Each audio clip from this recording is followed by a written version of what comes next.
To get our machine gun working, first I'm going to head into our pistol, and in our pistol I'm going to copy this component.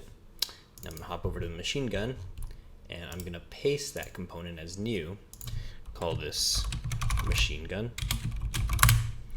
And we're just going to make a couple of changes here. The first thing that we're going to do is add a new state down here, and we're going to call this continue fire, and we're going to put in a bool test and a get button, and the get button goes to the top. We're checking for fire 1 getting pressed, and then the status of that button press is going to be stored in a bool variable is down.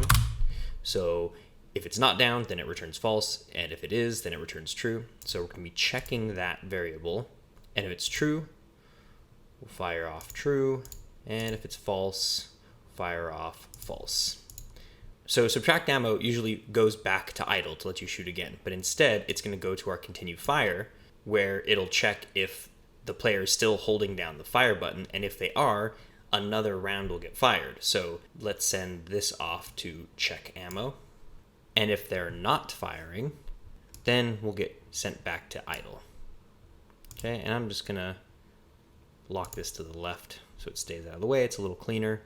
Fire this up. Okay, grabbing our machine gun, and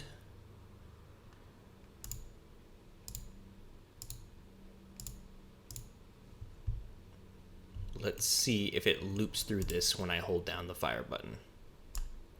Yep, you see it flashing, and you see our ammo going down, and of course, zombies going down as well.